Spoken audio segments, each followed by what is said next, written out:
toilet, the last bastion of freedom.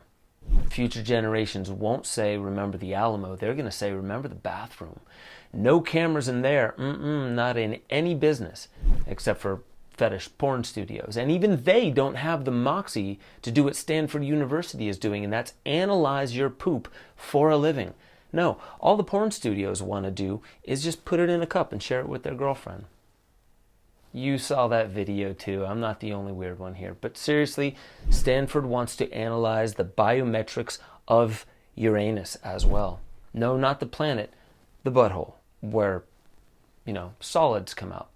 There's a pretty shitty conspiracy afoot here too, and I'm being serious about that. So wash your hands, smash the like button, comment below, yada yada, do the thing, and let's just hop right into this shit.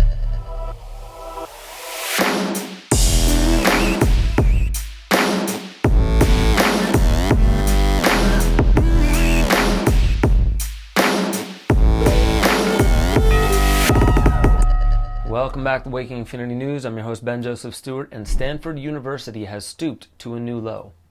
Two new lows, actually. Not just because one of the lows is all about number two. First, the first new low is that Stanford University has the agenda and the goal and the moxie to pull off a plan that will, in very, very quick amount of time, gather the largest database of butthole pictures ever recorded in history. Man, would we be in a much better position if Stanford was doing this for erotic fetishes, and that brings me to number two.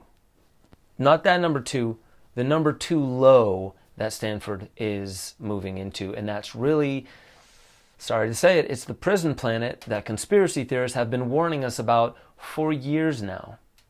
An article released by Insider titled, "This Smart Toilet Can Read Your Anus Like a Fingerprint," says scientists. Stanford researchers are developing a smart toilet that uses biometrics to identify people's butts and analyze their poop.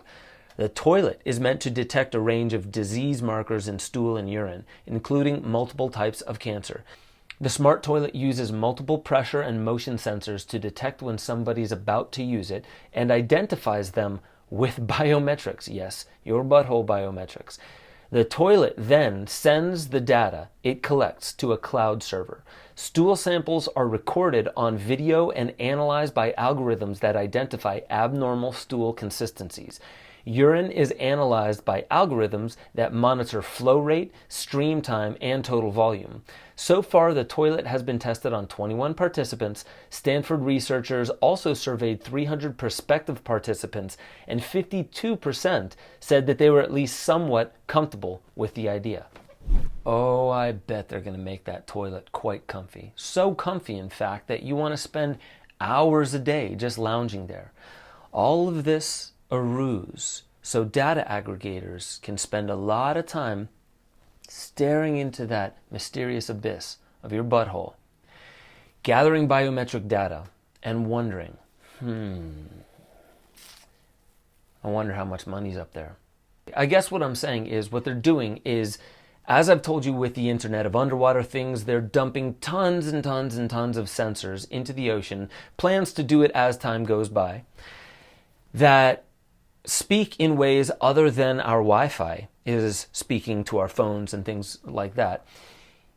It's using vibroacoustics, which is disrupting that habitat.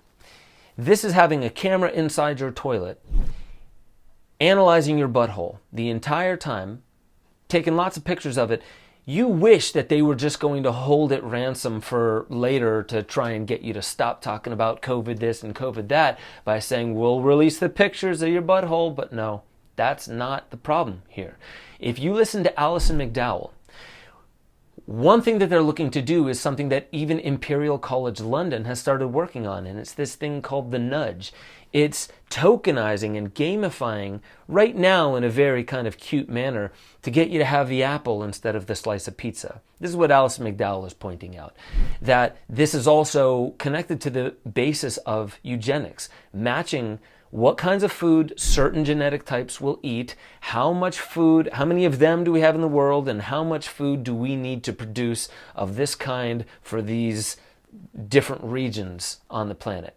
This is all part of basically the smart cities, Agenda 21, which turned to Agenda 2030, which is basically sustainable development. It's a UN goal that pretty much has a map of, after this great reset, what are we going to do with the planet? The harvesting of all of this data is to put you on the blockchain. Once you and your biometrics from your eyes, from your face, from your gait cycle, satellites can tell how you walk and identify you by that, and by several other things. Obviously, triangulating where your cell phone is or any other smart device around, and also computing with the cloud, where was this person before? Can we accurately say 100% that this person that we're seeing from the satellite is this person that we want to gather data on? And if you've seen or heard anything about Catherine Austin Fitts saying that during the BLM riots, around central banks, 35 out of 37 of those riots smashing up infrastructure happened right in a small perimeter right around central banks. Her idea is this is to build up the smart grid without having to buy people out for them to leave or move. We don't want them to have a say in the matter. So the idea of everything becoming smart, of course it has its PR push on the front. And of course it may actually help to have something analyzing your poop, analyzing your microbiome, and figuring out what kind of essential oils and natural remedies can be used in capsules that can be put into your system that actually allow for the right microbiota population density and diversity to flourish. This is intelligent ways where all this technology is going. However, we just have to ask the big question.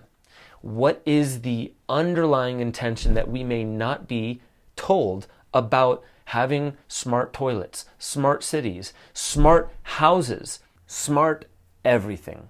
Sensors everywhere, constantly communicating, and all that data going to, nope, not your friends right down the road, people that you will never meet, people who you can't Google, people who really don't have the same kinds of lifestyles, they don't live in the same tax brackets, and you're never going to meet them, you're never going to party at a country club with them. George Carlin said it best. You have owners. They own you. They own everything. They own all the important land. They own and control the corporations. They've long since bought and paid for the Senate, the Congress, the state houses, the city halls. They got the judges in their back pockets. And they own all the big media companies, so they control just about all of the news and information you get to hear. They got you by the balls. They spend billions of dollars every year lobbying to get what they want. Well, we know what they want. They want more for themselves and less for everybody else. But I'll tell you what they don't want. They don't want a population of citizens capable of critical thinking. They don't want well-informed, well-educated people capable of critical thinking. They're not interested in that. That doesn't help them. That's against their interest. That's right. They don't want people who are smart enough to sit around the kitchen table and figure out how badly they're getting fucked by a system that threw them overboard 30 fucking years ago.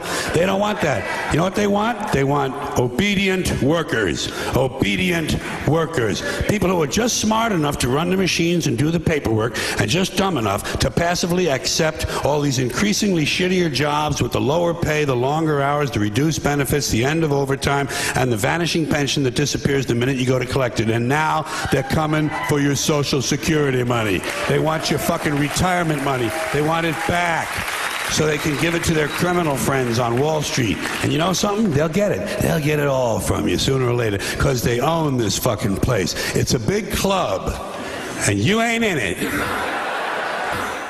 George, we miss you. We need you. Imagine if you were still around, man, you would be fucking making some amazing comedy. And you'd probably be dead. If you were alive today, you'd be dead. Why? Because you would be calling it like it is. I saw that man, I think just a couple weeks before he died, at the Zembo Shrine in Harrisburg, Pennsylvania. And he was ripping into the audience as well, because they weren't laughing nearly as hard as they laughed at his jokes in New York just a few weeks prior. This man went for the jugular. And after his wife died, man, he really was spitting some truth. We miss you, George. But guess what? In your honor, The rest of us are going to step up as much as we can. And you know what? There are a lot of people speaking out. There are a lot of people stepping up. But there's one thing that we need to see even more. The people that are stepping up, that are not afraid to speak out, the people that want to create art, the people who want to build and develop the world of the future that will make obsolete all the stupid bullshit that George was calling out in that skit right there.